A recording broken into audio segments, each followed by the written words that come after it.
জনগণ মাননীয় সদস্য জনাব খান আহমেদ শুভ 136 টাঙ্গাইল 7 আপনার নির্ধারিত সময় 5 মিনিট। মাননীয় স্পিকার, দ্বাদশ জাতীয় সংসদের প্রথম অধিবেশনে আমাকে কথা বলার সুযোগ দেওয়ার জন্য আপনাকে আমি ধন্যবাদ জানাতে চাই। একই সাথে আপনাকে অভিনন্দন জানাতে চাই, পরপর দ্বিতীয়বারের মতো বাংলাদেশ জাতীয় সংসদের ডেপুটি স্পিকার নির্বাচিত হয় এবং আজকে আমাদের এই সংসদে 50 জন নারী সংরক্ষিত আসনে নারী সংসদ সদস্য এবং টাঙ্গাইল জেলার 3 জন নবনির্বাচিত নারী সংসদ সদস্যকে আমি ধন্যবাদ জানাতে চাই। মাননীয় স্পিকার, বক্তব্যের শুরুতে আমি শ্রদ্ধা ভরে স্মরণ করতে চাই হাজার বছরের শ্রেষ্ঠ বাঙালি, বাংলাদেশের মহান স্থপতি, জাতির পিতা বঙ্গবন্ধু শেখ মুজিবুর রহমানকে। কৃতজ্ঞতার সাথে স্মরণ করছি বীর মুক্তিযোদ্ধাদের, 30 লক্ষ শহীদ যাদের আত্মত্যাগের বিনিময়ে অর্জিত আমাদের এই স্বাধীনতা। আমি শ্রদ্ধা ভরে স্মরণ করছি 2 লক্ষ মা বোন যাদের সম্ভ্রমের বিনিময়ে অর্জিত আমাদের এই লাল সবুজের পতাকা। আমি শ্রদ্ধার সাথে স্মরণ করছি 1975-এর 15 আগস্ট নিহত বঙ্গবন্ধু পরিবারের সকল সদস্য, বঙ্গমাতা শেখ ফজিলাতুন্নেছা মুজিব, বীর মুক্তিযোদ্ধা শেখ কামাল, লেফটেন্যান্ট শেখ জামাল, শিশুপুত্র শেখ রাসেল সহ বঙ্গবন্ধু পরিবারের সকল শহীদদের।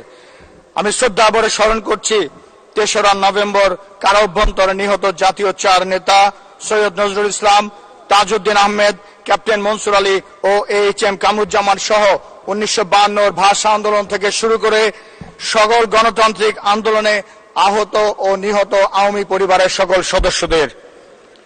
মাননীয় স্পিকার, দ্বাদশ জাতীয় সংসদের প্রারম্ভে বাংলাদেশের 22তম মহামান্য রাষ্ট্রপতি মোহাম্মদ শাহাবুদ্দিন কর্তৃক প্রদত্ত ভাষণের উপর মাননীয় চিফ হুইপ কর্তৃক আনিত ধন্যবাদ প্রস্তাবের উপর 2টি কথা বলার সুযোগ দেওয়ার জন্য আপনার প্রতি আমি কৃতজ্ঞতা জানাচ্ছি। মাননীয় স্পিকার, জাতির ইতিহাসের এক গুরুত্বপূর্ণ সন্ধিক্ষণে দাঁড়িয়ে বঙ্গবন্ধুর সুযোগ্য কন্যা, মানবতার নেত্রী, গণতন্ত্রের মানুষকন্যা জননেত্রী শেখ হাসিনা সুদীর্ঘ 43 বছর যাবৎ বাংলাদেশ আওয়ামী লীগ নামক দক্ষিণ এশিয়ার সর্ববৃহৎ সংগঠনটির সভাপতির দায়িত্ব পালন করে আসছেন।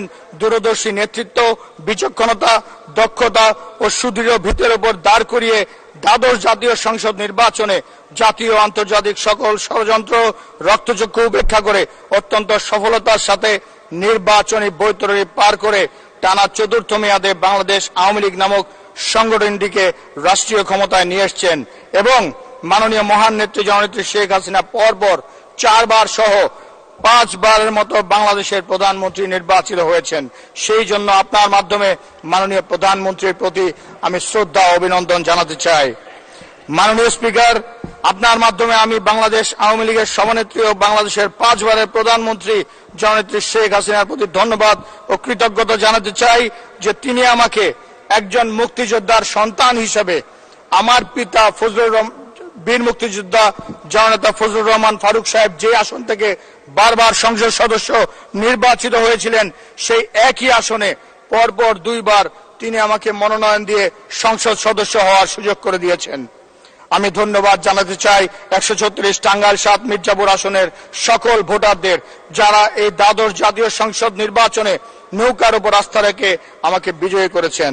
আমি ধন্যবাদ জানাতে চাই মাননীয় প্রধানমন্ত্রী, মাননীয় মহান নেত্রী জননেত্রী শেখ হাসিনা সব সময় যে তৃণমূল নেতাকর্মীদের উপর আস্থা রেখে সংগঠনকে শক্তিশালী ভিতরের উপর দাঁড় করিয়েছেন সেই সকল মাঠ পর্যায়ের তৃণমূল নেতাকর্মীদের প্রতি আমি ধন্যবাদ জানাতে চাই আমার মির্জাপুর উপজেলার সকল সনাতন ধর্মাবলম্বী ভোটারদের যারা বিগত সকল নির্বাচন সহ এই নির্বাচনে নৌকার উপর আস্থা রেখেছেন।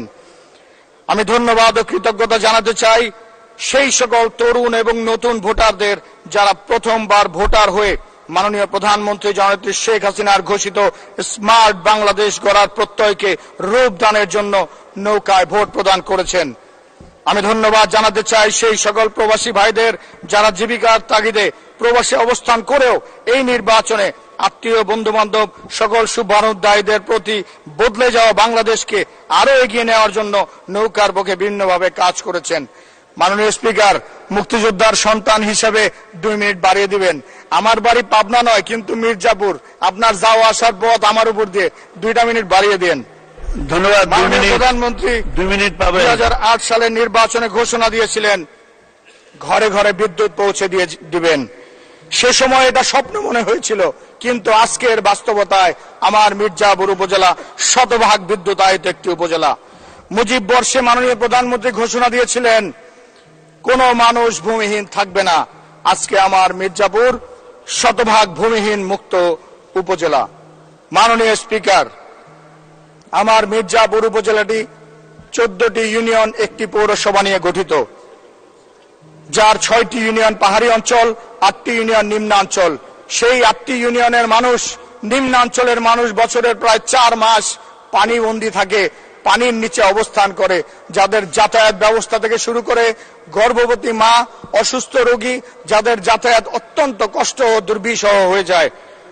মাননীয় স্পিকার, আপনার মাধ্যমে এই মহান সংসদে আমি জানাতে চাই, আমার মির্জাপুরে ব্যাপক রাস্তাঘাট উন্নয়ন হয়েছে, কিন্তু তারপরেও এখনো প্রায় 880 কিলোমিটার রাস্তার কাজ বাকি, এখনো প্রায় 19টি ব্রিজের কাজ বাকি। তার মধ্যে উল্লেখযোগ্য আমার নাগরপাড়া bridge, কহেলা bridge, Bahuria Palpara bridge সহ বহু ব্রিজের কাজ এখনো বাকি। মাননীয় স্পিকার, আমার মির্জাপুর উপজেলার একটি নদী ভাঙন প্রবণ এলাকা, 4টি ইউনিয়নে বহু রাস্তাঘাট, বাড়িঘর, স্কুল, কলেজ সহ বহু স্থাপনা নদীগর্ভে বিলীন হয়েছে, যে সকল নদীর অতি দ্রুত কাজ করা প্রয়োজন।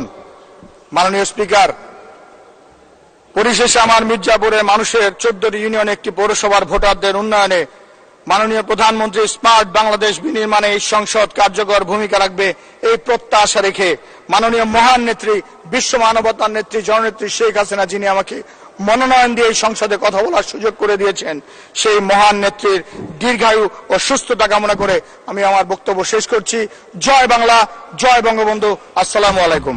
ধন্যবাদ। ধন্যবাদ মাননীয় সদস্য, আপনাকে অসংখ্য ধন্যবাদ।